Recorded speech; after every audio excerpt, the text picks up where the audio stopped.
Uma ótima noite a todos nós que escolhemos aqui estar presentes hoje. Nós botamos uma mensagem anterior, antes da abertura, referindo às pessoas que escolhemos aqui estar presente. E o Antoninho falou o que nós viemos fazer aqui. Certamente cada um de nós tem um objetivo. Eu conversava a respeito, casualmente com a Irene, se não me engano ontem, o que nós vamos fazer na casa espírita.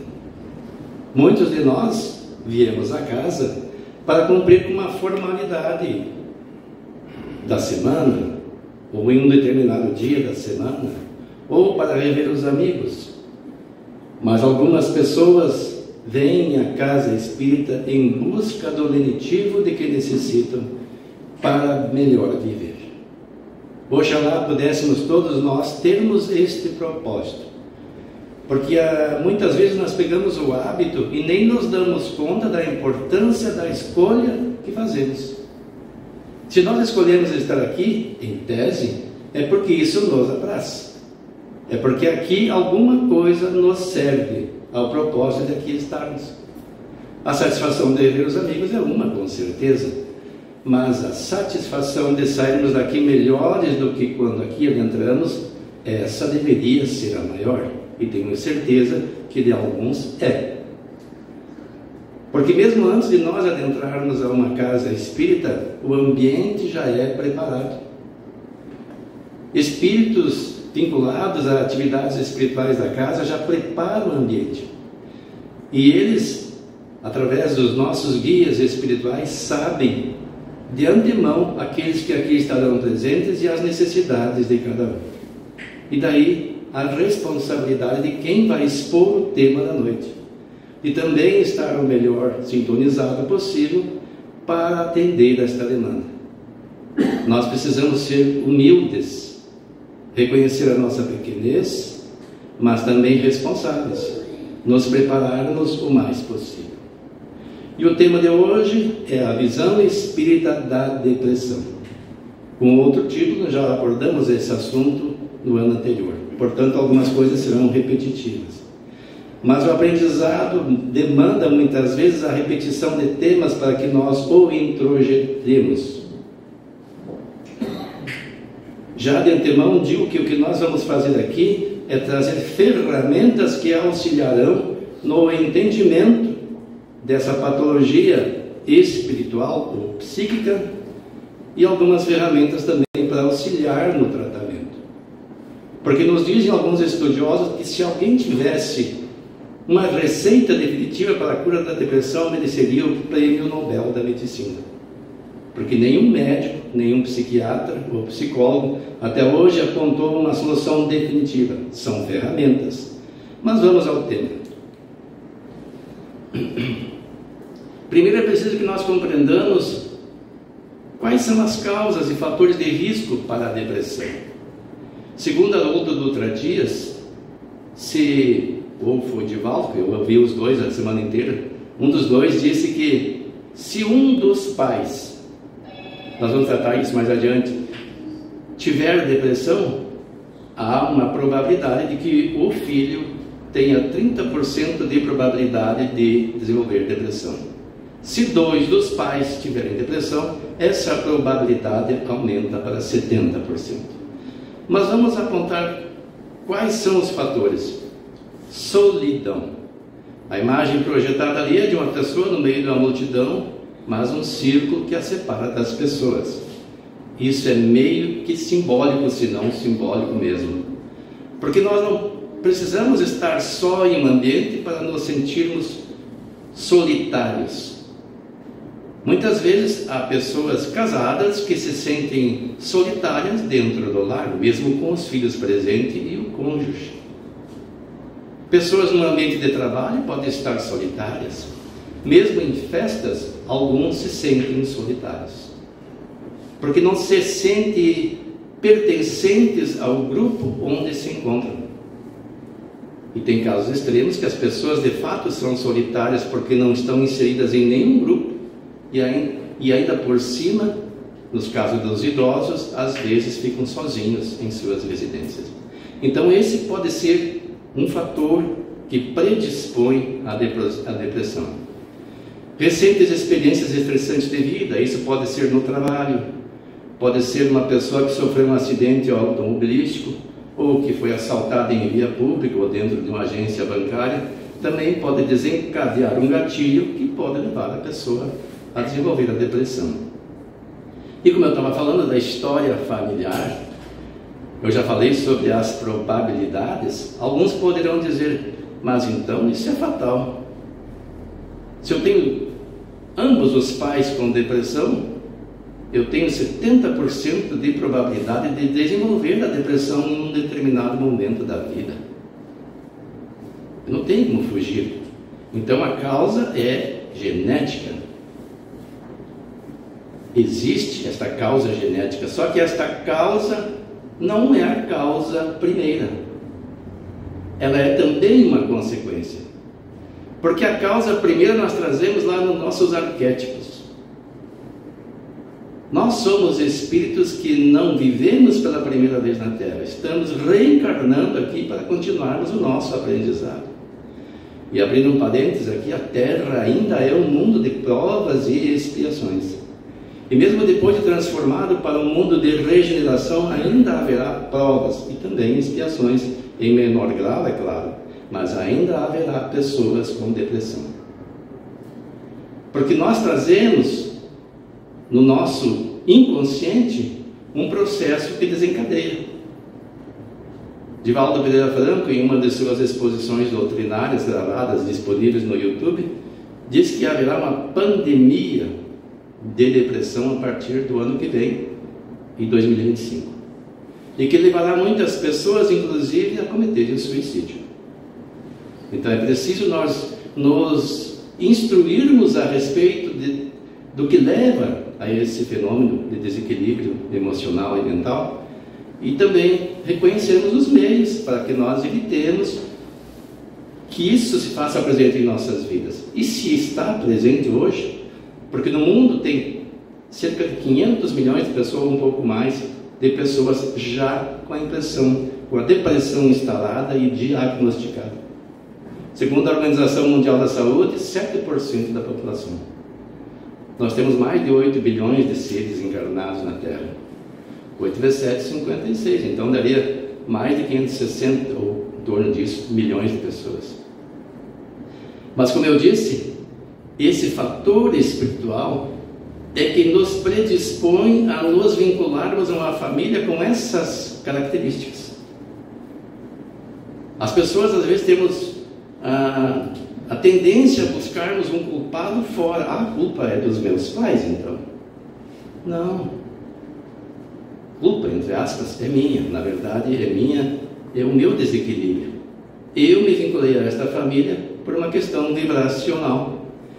Eu preparei o meu perispírito de acordo com o padrão vibracional meu que me permite nascer ali.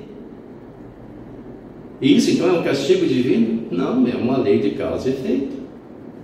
Mas Deus também, como criou a lei de causa e efeito, nos dá instrumentos para entendermos as suas causas e os seus efeitos e como nós mudarmos estas causas, que é o nosso comportamento, que são as nossas experiências, os nossos pensamentos. Problemas de relacionamento ou conjugal. Muitos casais precisariam fazer um trabalho diante de uma pessoa especializada quando se encontram nessas condições de problemas de relacionamento conjugal, que se chama terapia de casal. Existem, inclusive, vídeos gravados no YouTube que auxiliam essa terapia. Porque nós, na condição de egoístas que somos, criamos embaraços para uma convivência mais harmoniosa. Porque nós pensamos só nos nossos direitos e esquecemos dos nossos deveres em todos os campos da atividade humana. E quando isso acontece no relacionamento conjugal, pode acontecer esses problemas. Tensão financeira. Muita gente passa por isso. Quem de nós poderá levantar a mão aqui e garantir entrou para uma tensão financeira. Precisamos aprender a melhor cuidar do dinheiro, e muitas vezes isso não é possível, até por uma questão kármica, que é uma palavra que não é espírita, mas seria consequência de uma lei de causa e efeito. Nós nascemos com uma certa dificuldade de administrar as questões econômicas, seja por um poder aquisitivo menor, seja até por problemas de saúde ou por outras questões diversas. Então a tensão financeira é um dos fatores que predispõe à depressão. Trauma ou abuso sofrido na infância e que nós carregamos quando passamos por essa experiência, aqueles que passam, e que precisam ser tratadas. E aí é preciso procurar um especialista, um psiquiatra de preferência, e se abrir para ele, porque nós temos a tendência de nos fecharmos mesmo diante de um especialista na área, nós bloqueamos certas informações. E isso impede que nós modifiquemos o nosso estado vibracional, o nosso estado emocional, que alimenta a depressão. É preciso que a pessoa se entenda como necessitada de um tratamento, porque pessoas que passam por isso têm muita dificuldade de revelar às pessoas mais próximas os traumas que carregam. Preferem guardar para si e muitas vezes desenvolvem um complexo de culpa irracional, porque a culpa não é delas. A culpa, no caso, é de quem praticou o abuso. Mas isso precisa ser tratado com um especialista. Uso de álcool, drogas, cigarro, então, não traz benefício nenhum. Já o álcool, alguns alegam que traz alguns benefícios, dependendo do tipo do álcool, mas é preciso cuidar com a quantidade de álcool ingerida, e de preferência não ingerir nada, porque as pessoas que não se conhecem após adquirir a prática podem não ter mais controle sobre si e podem inclusive degenerar em doenças orgânicas e mesmo as psíquicas, no caso da depressão. Situação de desemprego ou subemprego é bastante presente nos países subdesenvolvidos ou chamados de terceiro mundo. E hoje, na verdade, o desemprego ou subemprego está quase que presente no mundo inteiro. Tem vários fatores. As pessoas precisamos nos preparar para enfrentar esta nova realidade que tem a inteligência artificial que vem abrindo campo de atuação. As pessoas que dominam a área da tecnologia conseguem melhor colocação e outros acabam perdendo emprego. Hoje existe inteligência artificial até para fazer julgamentos. Há pouco tempo ouvimos na internet uma informação de que nos Estados Unidos houve um julgamento feito por uma inteligência artificial.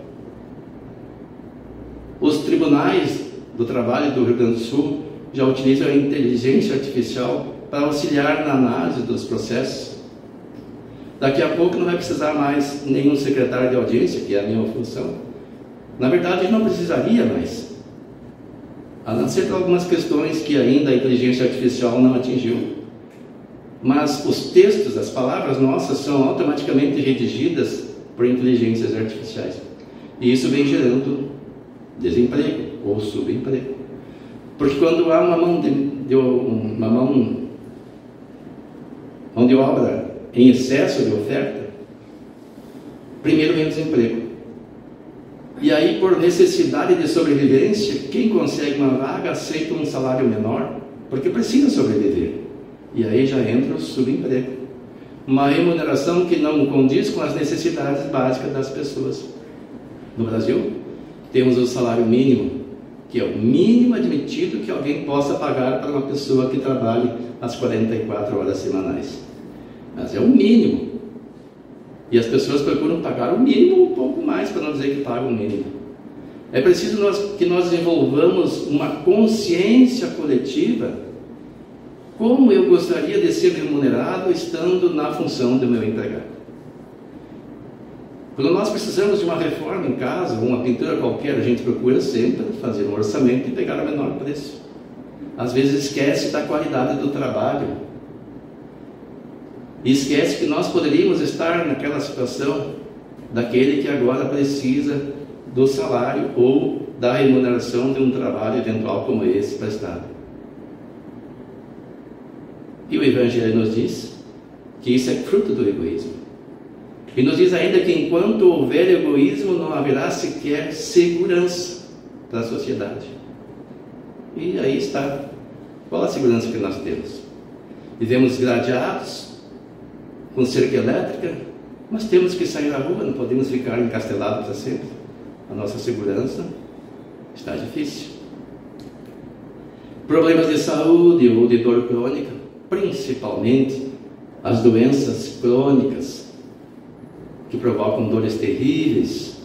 Se a pessoa não souber como conviver com elas, e eu faço aqui um parênteses, porque eu tenho uma dor crônica que é a neuropatia diabética dolorida periférica, e se eu focar nela, eu me deprimo. Também tenho um zumbido dos dois ouvidos. Não sei se alguém aqui é do meu tempo, que tinha aquelas televisões de válvula. O mesmo chiado que aquela válvula produzia tem no ouvido esquerdo, e o ouvido direito um pouco menor. Quando eu ia chegando em casa, eu sabia se a televisão estava ligada pelo chiado. Hoje eu confundiria, porque tem nos ouvidos. Eu só lembro dela quando alguém fala, como eu estou falando agora. O resto do tempo ela passa despercebida. E quanto à dor crônica que eu me referi, que sinto, às vezes um pouco mais forte, um pouco menos forte, dependendo se vai chover ou não, tudo isso influencia, eu consigo tratar dela mantendo a mente ativa. Eu já tenho idade mais que suficiente para me aposentar, mas ainda trabalho, isso me ajuda bastante. Claro que não trabalho só por essa questão, só por necessidades econômicas também, mas isso me ajuda a manter com a mente ativa, desenvolvendo as palestras, estando aqui falando para vocês. Eu esqueço dessas dores. Então as pessoas que temos essas dores, não foquemos nelas. Nós não somos seres esquecidos por Deus. Nós não estamos sendo punidos, isso é consequência da lei de causa e efeito. Há poucos dias eu vi um filme que uma pessoa queimava as outras vivas e pensei, será que nós não fizemos isso no passado, no tempo da Inquisição? Nas guerras promovidas na história da humanidade? Porque nós somos seres, como eu disse, que estamos reencarnando, não é a primeira vez que estamos na Terra. E estamos junto com um grupo de pessoas afins nos termos de compromisso com as leis divinas e com a nossa própria consciência que nos cobra. E uma das formas de nós evoluirmos e aprendermos o mal que fizemos ao próximo são as dores que agora se manifestam. E essas dores são depurativas. Elas estão drenando energias que nós, pelo nosso modo de proceder e pensar, acumulamos no corpo espiritual. E que causam doença espiritual e psíquica, e que agora são drenadas no corpo físico pela dor. E ninguém fica imune. Divaldo Franco sofre grandes dores, Chico Xavier sofreu a vida inteira, Irmã Dulce, Madre Teresa, ninguém ficou imune, embora as obras fantásticas que fizeram no campo do atendimento dos mais necessitados e na divulgação da doutrina do Cristo. Não basta que algumas pessoas, como dizem, vamos aceitar Jesus e serei salvo, e vamos também nos curar das dores. Não. Quem vai curar a nossa dor somos nós mesmos. Jesus dizia, a tua fé te salvou. Não dizia, fui eu que te salvei. E a fé tem que ser colocada em ação. Não basta aquela crença cega. Fé em Jesus é acreditar no seu Evangelho, que nos orienta como bem proceder. Quem poderá contrair depressão? Pessoas de todas e quaisquer condições, em princípio, podem contrair tal moléstia. Isso quem diz é Isaías Clava, em Depressão, Causas, Consequências e Tratamento. Esta enfermidade pode, prossegue ele, assim, afetar crianças, adolescentes, jovens, pessoas na madureza da vida e também idosas. Pode outro sim afetar ricos e pobres, cultos e ignorantes, encarnados e desencarnados, brancos, negros, amarelos, em suma, filho de todas as nações. Deste modo, pessoa alguma, em princípio, seja qual for a sua condição, está livre de padecer deste terrível mal. Eu destaquei desencarnados, porque o que a medicina humana na Terra faz? Ela trata o depressivo com psicoterapia e medicação. Essa medicação mexe no cérebro da pessoa, fazendo com que a pessoa produza mais dopamina, para que ela se torne mais feliz, menos depressiva, e a pessoa de fato melhora. Só que ele está tratando o efeito, não a causa. Porque se fosse assim, a pessoa desencarnaria sem depressão. Se a causa estivesse no corpo físico, desencarnado o espírito, não teria mais depressão. Só que mesmo os desencarnados ainda têm depressão. Então a causa não está no corpo, nem no cérebro. Ela vem de um outro campo, do campo espiritual, do espírito em si. Aí vamos ver como é que fica a mulher nessa questão da depressão. Elas são as pessoas mais afetadas desse mal, mais que os homens. Maus tratos, agressões físicas e psicológicas, os salários menores, ocupar-se com uma só tarefa, mulher que somente se ocupa da casa ou da família, o complexo de inferioridade que advém dessas causas todas,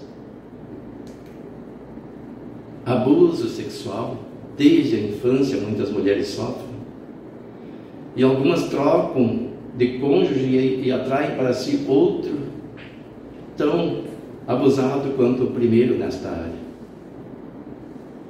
Parece que ela tem um imã trazendo para si esses efeitos. Mas isso não exime quem seja o autor dessas causas da sua responsabilidade.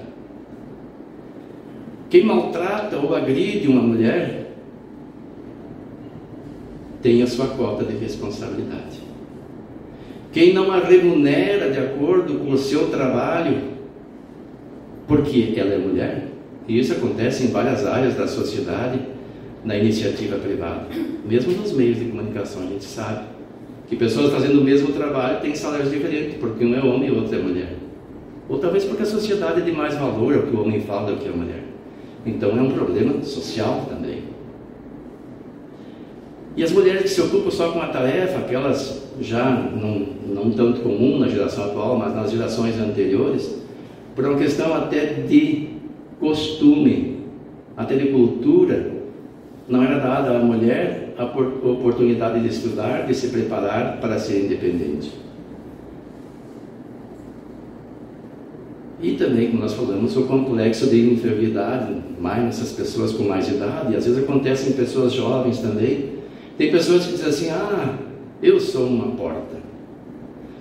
Imagine, se derem crédito para mim, como se ela fosse uma pessoa inferior, imagine para fulano. Ou quem sou eu? É uma baixa autoestima, e isso deprime a pessoa. É preciso que nós reconheçamos que todos nós temos, em princípio, as mesmas potencialidades que precisam ser desenvolvidas, e nunca tomar como referência alguma pessoa que eu veja que está mais adiante de mim, porque eu sempre vou me sentir inferior. Mas como é que ela chegou lá? Será que Deus deu para ela um dom? Ou ela conquistou através do estudo, através do esforço próprio? Claro, não estamos aqui falando das dificuldades sociais, mas do esforço pessoal. Porque mesmo entre as mulheres tem umas que são bem postadas na sociedade e outras vivem situações como essa, apenas ocupando o celular. Não que ocupar do lar seja depreciativo, porque eu vejo quando as mulheres vão assim prestar um depoimento, eu trabalho em sala de audiência, tem a qualificação da testemunha, profissão, elas se sentem constrangidas em dizer que são do lar. Só que a atividade do lar é uma das mais nobres na sociedade. e que hoje está um tanto quanto negligenciada. Porque ela cuida do marido, mas mais que tudo cuida da família como um todo, da educação dos filhos. É a que mais se doa. Então o seu valor no lar, que é a célula máter da sociedade, é de extrema importância. É preciso que essas mulheres se deem valor, reconheçam-se como pessoas importantes para a família em primeiro lugar, mas acima de tudo para a sociedade. Porque as pessoas do núcleo familiar vão crescer ou já cresceram e aprenderam, ou estão aprendendo com ela a serem pessoas produtivas, a viverem melhor, integradas no meio social onde foram colocadas. E também nunca pensar que a vida já passou, eu estou no fim da vida, não tenho mais a oportunidade de aprender. Eu recordo que uma vez eu era vendedor, estava em Soledade, e cheguei numa escola de idiomas. Eu trabalhava, entre outras coisas, com serigrafia, com pastas que eles podiam utilizar lá, como também com propaganda. E a pessoa que me atendia falou de uma pessoa que estava ali, uma senhora, jovem ainda, que estava aprendendo inglês e que estava acometida de câncer. Naquela época, câncer era quase uma sentença de morte. Eu fiquei pensando, puxa vida, mas ela sabe que vai morrer e está aprendendo inglês. Depois me dei conta, como já era espírita, né, que o espírito é imortal. Tudo que nós aprendamos, por mais que a vida física esteja extinguindo, não se perderá. É o que não se perde dessa vida. O aprendizado, a riqueza, a posição social, os postos de comando, tudo isso se perde. Nós levamos os amigos verdadeiros e as virtudes que conquistamos somente. Nem o corpo nós levamos. O corpo integra o nosso ser agora. Espírito, perispírito e matéria, enquanto estamos encarnados, ele faz parte de nós. Este sou eu, mas não é só este. Eu estou aqui como espírito e como meu perispírito. Mas este corpo que vocês estão vendo vai se decompor. Já está em fase de decomposição. Depois dos 30 anos diz que a gente já começa no processo de decrepitude. Até os 20 vai ganhando energia e a utiliza até os 30, depois entra no processo de decrepitude, até que se esgotam as energias físicas, o fluido vital se esvai e a pessoa desencarna. E o corpo se desmancha, volta para ser o que era, em elementos que compõem as coisas que tem na Terra, os minerais, os vegetais, os animais, e vai compor outros corpos. Mas então, eu estava falando da mulher. Essa mulher que está nessa situação não precisa se sentir inferior. Pelo contrário, ela tem muita importância. E nunca diga que não tem mais a oportunidade de aprender. Sempre temos. Se não podemos ingressar num curso qualquer, a gente tem tempo de ficar na internet. Vamos entrar no YouTube, tem muitas aulas que nos preparam para diversas atividades na vida. Isso é importante. O tédio, o que é o tédio? O tédio é a repetição das mesmas coisas. É preciso reservar um tempo para mudar os nossos hábitos. Se nós ficarmos sempre fazendo a mesma coisa, tendemos a desenvolver uma depressão. Os conflitos domésticos, a inveja, estamos falando aqui da mulher, né, que quer o dinheiro, o status e a segurança do homem, o excesso de consumismo que leva à escassez, o estresse, a rejeição do próprio corpo. Hoje em dia, né, foi criado um estereótipo ideal de mulher e também de homem, mas estamos falando da mulher. E as pessoas não conseguem conquistar aquele estereótipo e muitas vezes rejeitam o próprio corpo. E alguns vão ao extremo que violentam o corpo com cirurgias que as deformam. E como não conseguem o objetivo, daí para a depressão é um passo. É claro que nós podemos manter uma melhor saúde no corpo adotando hábitos salutares, mas isso é uma outra questão. A sensação de abandono, a carência afetiva muito comum hoje para ambos os sexos, aliás, a preocupação excessiva com tudo e a ansiedade. E eu destaquei estresse e ansiedade, porque na primeira leitura que eu fiz eu pensei, mas estresse e ansiedade não são a mesma coisa? Comumente são usadas como se sinônimos fossem essas palavras, mas não são. O estresse é o efeito de um gatilho que provoca em nós um estado de atenção, que gera adrenalina necessária para que nós respondamos a este estímulo. Por exemplo, a pessoa que dirige na 101, tem um trecho lá que dá para andar a 110 por hora. Que maravilha, né? Um asfalto de desenho. Mas se a pessoa for um motorista atento, ela vai perceber que ela está a 110 por hora e todo mundo está a 110 ou um pouco mais. Alguns exageram, passam dos 110, dos 120, e ela tem que ficar atenta, cuidando para frente, cuidando nos retrovisores, cuidando quem vem atrás, quem vem no lado, e a distância que mantém o motorista que vai à sua frente. O ideal é que a distância vá se aumentando conforme a velocidade, mas na 101, principalmente em próximo a feriados ou finais de semana, se você der distância, o outro vem e entra, você vai ficando, vai ficando. Isso gera um estresse em quem está ao volante, porque uma brusca freada na frente, até que a pessoa freie já bateu. E a 110 por hora, um acidente pode ser fatal.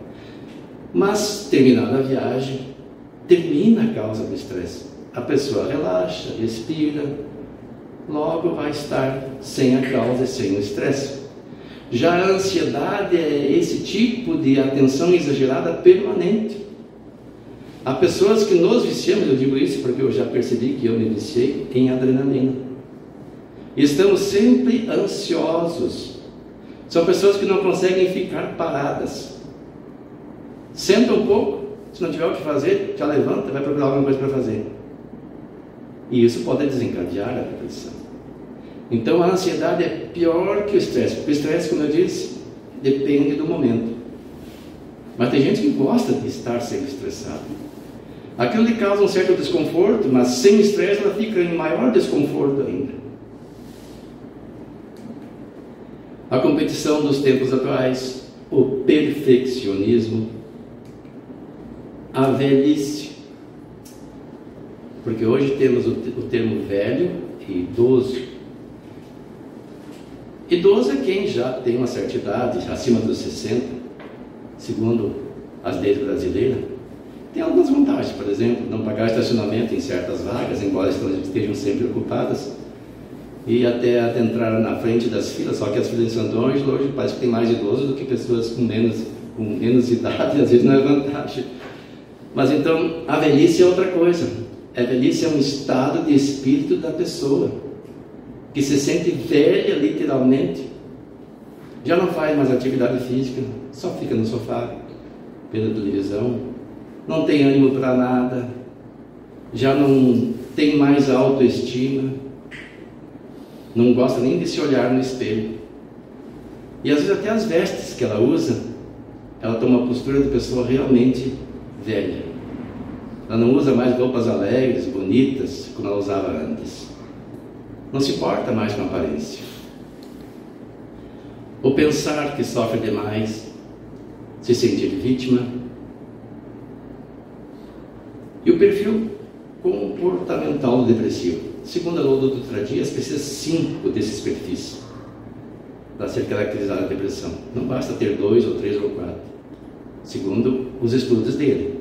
Até recomendo que os irmãos que assistam às palestras dele. Ele tem uma série de palestras chamada Odisseia. Entre outros tantos temas, ele aborda a depressão em mais de uma publicação, de mais de um episódio, vamos dizer assim, como se fosse uma série, né? E de fato é uma série muito instrutiva. Ele não aborda diretamente a questão espiritual, é mais científica. Ele está se preparando para isso. Está fazendo 2 faculdades, não vou mencionar o nome, senão eu estaria errando aqui. Uma ele está fazendo doutorado e a outra ele está se graduando, para poder melhor tratar desse tema. Então, a aparência triste e abatida, os movimentos se tornam mais lentos, diminui a gesticulação que acompanha a fala e o andar.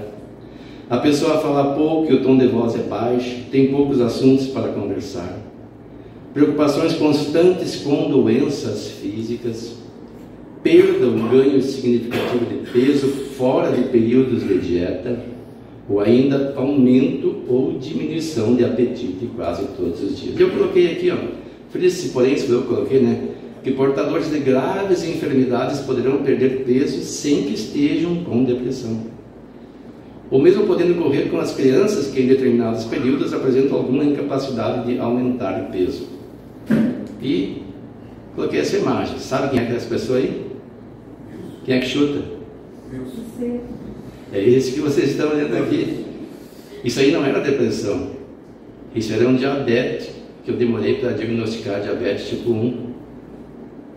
Um parênteses aqui, a pessoa quando desenvolve diabetes tipo 1, mesmo tipo 2, num estado mais avançado, primeiro começa a queimar as gorduras do corpo, porque não tem insulina para tratar da glicose que está elevada no sangue. Feito isso, começa a queimar, a consumir os músculos. E a pessoa vai para esse estado e, se não tratar, desenvolve acidose, se não me engano, corpo cetônico desenvolve no sangue, e cetoacidose é o termo certo.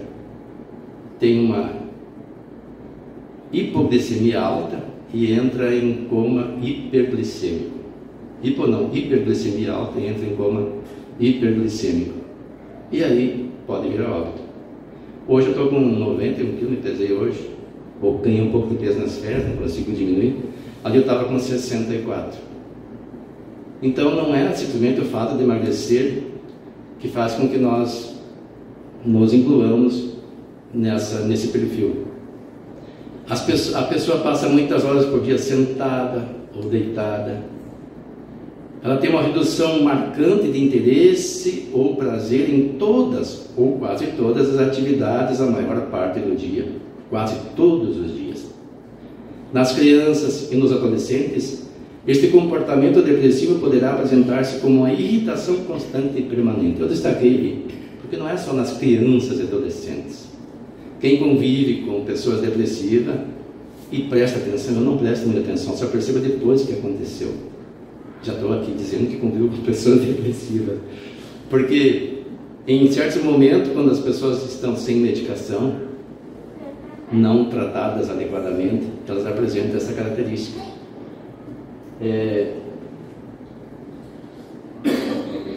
Irritação constante e permanente. Na criança, a pessoa pode pensar que é uma rebeldia, que é uma mania, se não se der conta. Preciso tratar. Mas o adulto também apresenta isso quando está depressivo e não está se tratando devidamente. O deprimido não reconhece que está deprimido antes do diagnóstico. A pessoa não tem capacidade de recuperar sozinha as atividades normais.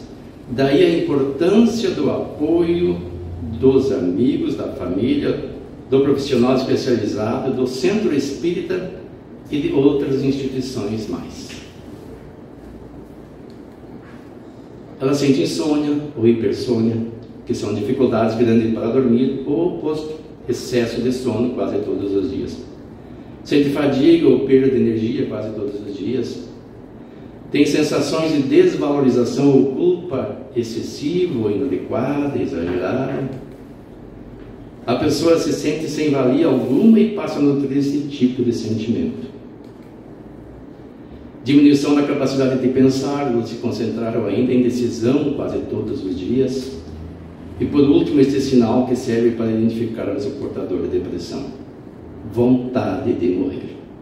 Pensamentos de morte, ou ainda pensamentos em torno do suicídio, ideias suicidas recorrentes, que surgem, que desaparecem e que ressurgem na mente da pessoa.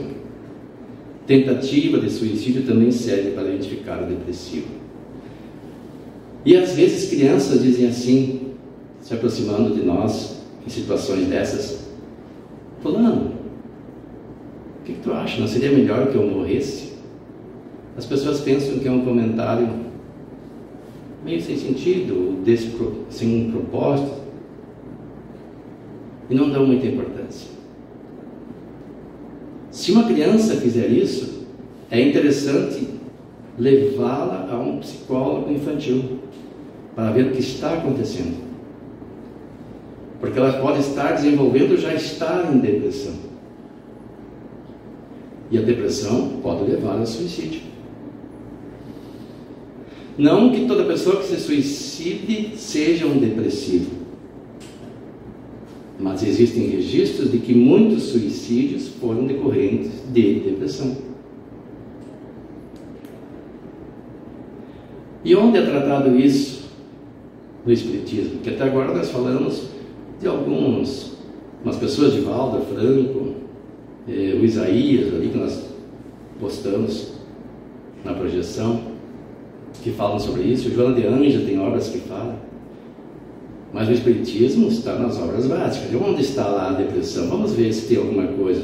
No Evangelho segundo o Espiritismo, onde trata da melancolia, diz assim: sabeis porque às vezes uma vaga tristeza se apodera dos vossos corações e vos leva a considerar amarga a vida? É que o vosso espírito, aspirando à felicidade e à liberdade, se esgota, jungido ao corpo que lhe serve de prisão, em vãos esforços para sair dele. Reconhecendo inúteis esses esforços, cai no desânimo, e como o corpo lhe sofre da influência, toma-vos a lassidão, o abatimento, uma espécie de apatia, e vos julgais infelizes.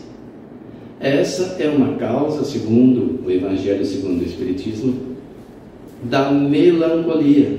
Nós estamos falando de depressão, não é? Por que Kardec usou melancolia? Porque o termo depressão ainda não era muito usado. Ele começou a ser usado no começo do século XVIII. Até o século XVII, o que se conhecia era a melancolia, que era mais conhecida essa expressão do que a depressão. E surgiu a palavra depressão na Inglaterra, depression, se não me engano o termo. E hoje não se usa mais melancolia. A melancolia vem a ser a depressão. Mas o que está dito aí? Porque nós somos espíritos, diz o vosso espírito, na verdade é você, né? Mas para ficar melhor entendido, para quem lê o Evangelho, diz o vosso espírito. Na verdade somos nós. Nós estamos retidos num corpo físico que limita as nossas potencialidades de percepção do mundo que nos cerca e de expansão mesmo das nossas capacidades. Nos nossos estudos, nós damos conta que o espírito, ele não precisa de olhos para ver, todo o seu ser vê, ou seja, ele vê para cima, para baixo, para o lado, para trás, para toda parte, ele percebe tudo. E quando encarnados, nós precisamos da visão pelos olhos, e que nem sempre são tão perfeitos assim. E se nos dermos conta, a nossa visão, nós temos um campo visual. E o nosso cérebro é muito ágil, o nosso olho não para, ele fica de um lado para o outro, e o cérebro entende que esse campo visual todo, a gente está enxergando tudo, mas não. Prestem atenção. Quando nós olhamos alguma coisa, a gente só vê aquele ponto central. O resto é visão periférica. E que eu entendo o que está acontecendo é porque o movimento do olho e o campo visual central se deslocam. Mas o espírito não, e isso limita as capacidades da pessoa, ou do espírito, viver nesse mundo como ele gostaria de viver, porque ele já viveu no mundo espiritual. Então ele entra nesse estado de melancolia, de depressão, porque ele quer sair, mas não pode. Tem um fluido vital que o retém. E alguns cometem suicídio, um maior equívoco que pode se ter. Divaldo Franco narra um episódio de uma pessoa, de um jovem que ele atendeu lá no Centro Espírita da Mansão do Caminho, e que apresentava um quadro de depressão provocado por um espírito feminino que o perseguia. Foi atendido em sessão mediúnica, estava em tratamento, começou a frequentar a casa, e um dia ele conversou para a mãe que ele estava pensando em morrer, que ele não tinha valor, E a mãe fez alguns comentários que acreditou o demoveram da ideia.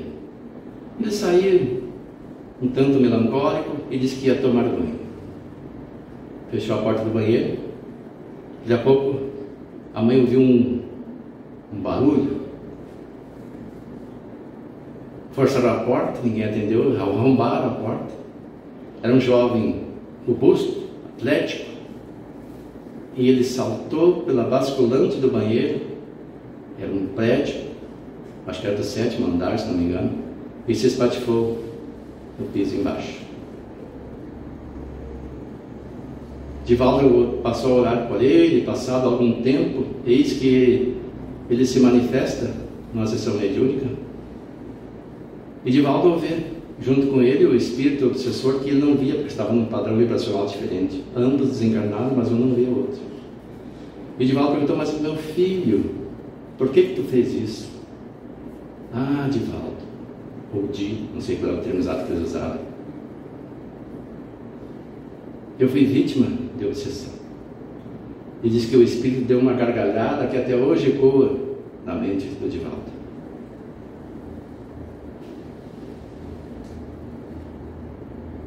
Então, muitas vezes a pessoa comete esse deslize, que na verdade é um atentado contra a própria vida, com graves consequências. Resumindo, a avó desencarnada desse espírito pediu permissão para tratar dele por 30 anos no plano espiritual, para buscar trazê-lo de volta ao equilíbrio.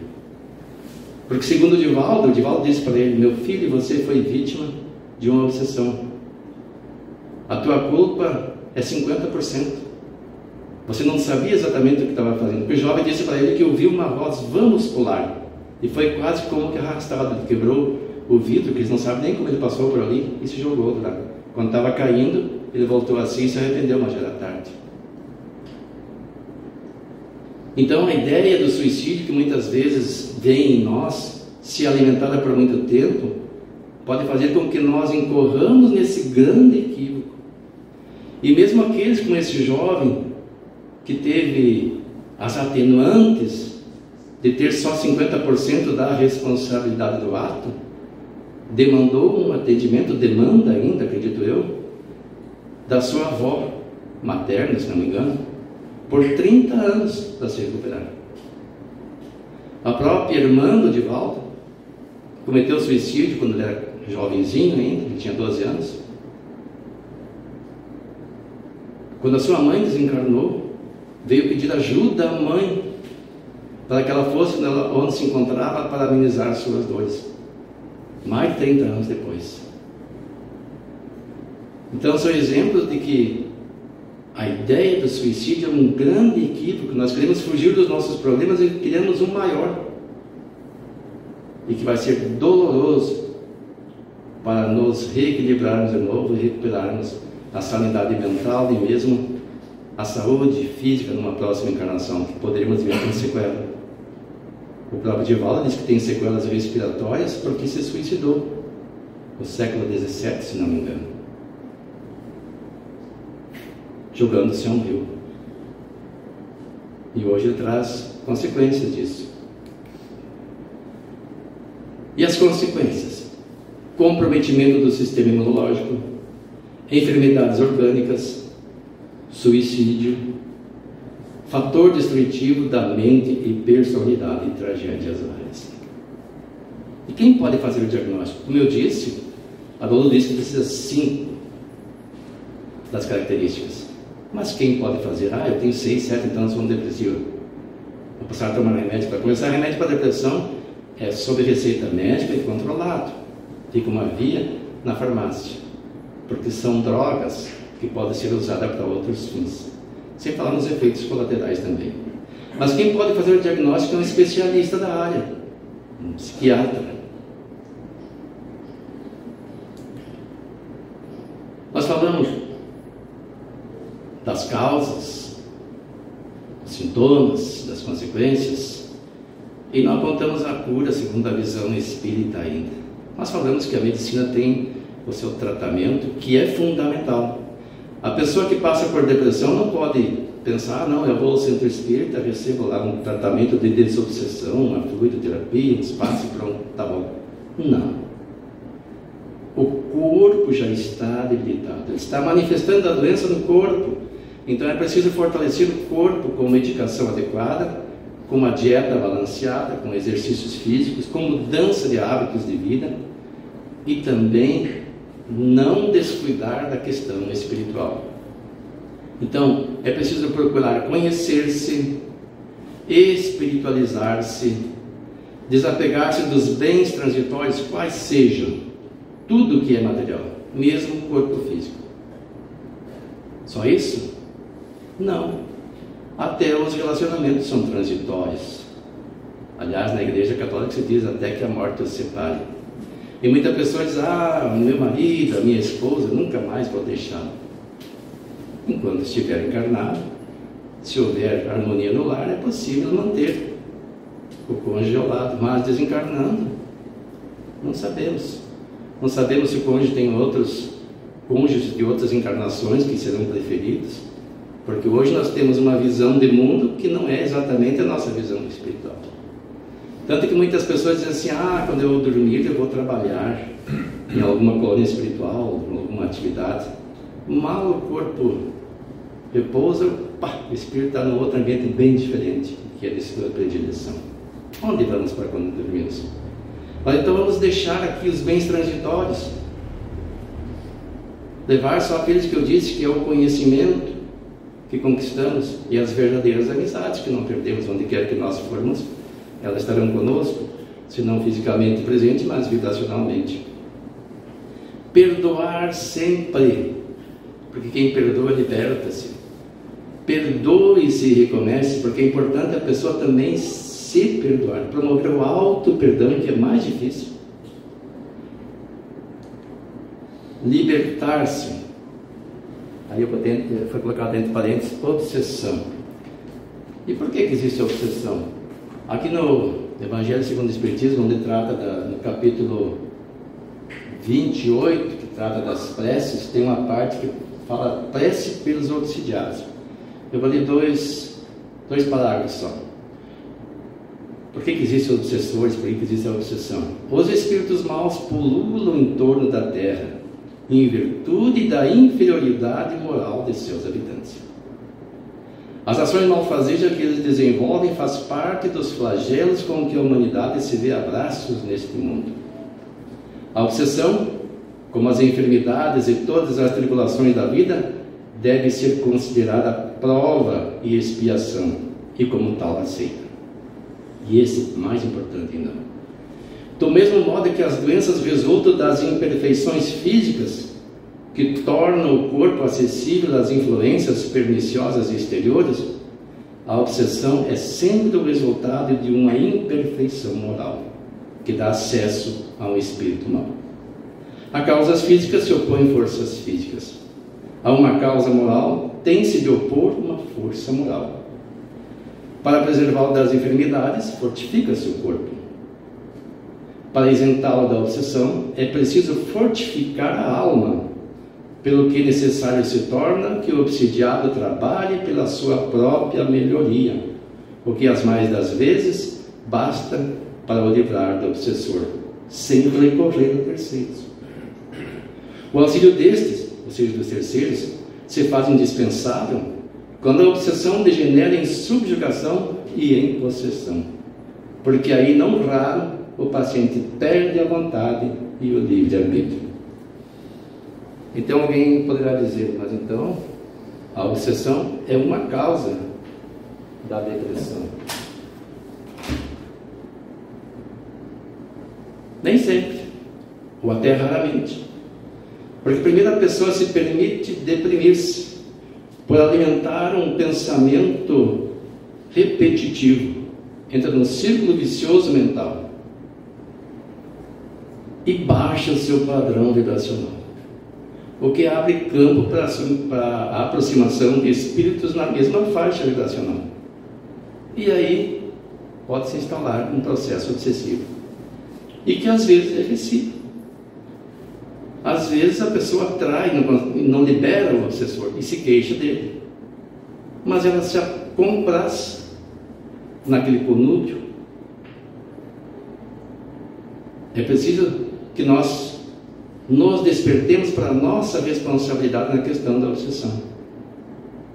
Não basta ir a um centro espírita, receber trabalho de desobsessão, é preciso mudar o padrão vibracional. Isso já é o suficiente para nos libertarmos da obsessão. Em Mateus 11 está registradas as palavras de Jesus nos seguintes termos: vinde a mim todos os que estáis cansados e sobrecarregados, e eu vos aliviarei. Jesus não disse eu os curarei, os libertarei, eu vos aliviarei. Ele vai tornar o fardo mais leve. Nas nossas orações, o que pedimos? A cura do corpo físico, a libertação da obsessão, a cura da depressão. Já pedimos forças para fazermos a parte que nos compete? Pedimos que Deus nos perdoe, mas na oração do Pai Nosso diz: assim como perdoamos aos nossos inimigos. Nós perdoamos os nossos inimigos. Há pessoas que por orgulho não perdoam. Espero que o outro venha pedir perdão e ainda assim opõe resistência. Essas pessoas vivem num constante estado de sobreexcitação, de um terrível estado vibracional que as coloca para baixo e abre campo à obsessão e à depressão. E para encerrar, nós vamos ler uma poesia do Espírito Alta de Souza, na psicografia de Francisco Cândido Xavier, que traz o título Alguém na Estrada. Alguém te espera, o amor está lá fora. Seja o dia translúcido ou cinzento, para extinguir a sombra e o sofrimento nas empedradas trilhas de quem chora. Não te detenhas, vem, o tempo é agora. Há quem se arrase ao temporal violento e corações ao frio, à noite e ao vento, ante a descrença que se desarvora. Vem a estrada do mundo, ampara e ama, esclarece e consola, alça por chama o próprio coração fraterno e amigo. Esse alguém é Jesus que te abençoa. Trabalha, serve, esquece-te, perdoa, e o Mestre amado seguirá contigo. Fiquemos com estas últimas frases desse tema: trabalha, serve, esquece-te e perdoa, e o Mestre amado seguirá contigo. É preciso que nós demos o primeiro passo, porque sermos concitados a fazer o bem já fomos há muito tempo. Mesmo antes da vinda de Jesus à terra, éramos chamados a agirmos de acordo com a lei de Deus, que nos foi trazida nos 10 mandamentos. A maior parte deles em forma de não fazer e poucos de fazer. Jesus nos trouxe a lei de amor, do perdão, da tolerância, da igualdade, nos conclamando a servir como Ele serviu. Quem quiser ser o primeiro no reino de Deus, seja servo do seu próximo. E deu exemplo lavando os pés dos apóstolos. Nós podemos dizer que isso é difícil, mas demos o primeiro passo. No começo, de fato, vai ser difícil, quase que seremos obrigados por nós mesmos a andarmos nesse sentido, a fazermos o bem, buscando algo melhor. Mas o verdadeiro bem será feito quando isso for introjetado em nós e se tornar natural, em que a ação do bem nos dê prazer, e nós não consigamos mais viver de outra forma, a não ser dentro da justiça de Deus, de amor e de bondade, servindo ao próximo dentro das nossas possibilidades, não procurando ser um grande mártir da sociedade ou um santo que se projete, mas cumprindo o seu papel onde foi colocado a viver, dentro da família, dentro da sociedade, no meio de trabalho, no meio onde estuda, onde quer que nós estejamos. Sempre há meios de nós servirmos alguém. Às vezes basta dar atenção a alguém, e se possível, uma orientação de acordo com as nossas possibilidades. E se a depressão nos abate hoje, vamos amar mais. O amor transforma o campo vibracional quando nós fazemos o bem por amor, transmutando as energias deletérias em benéficas para a nossa saúde física e espiritual. E com o tratamento medicamentoso associado a esse novo proceder, nós sairemos da Terra libertos da depressão. Porque ela tem cura, meus irmãos. Divaldo nos garante isto. Basta que façamos o que precisa ser feito quando nós formos acometidos por esse mal, por esse distúrbio mental. Muito obrigado pela atenção.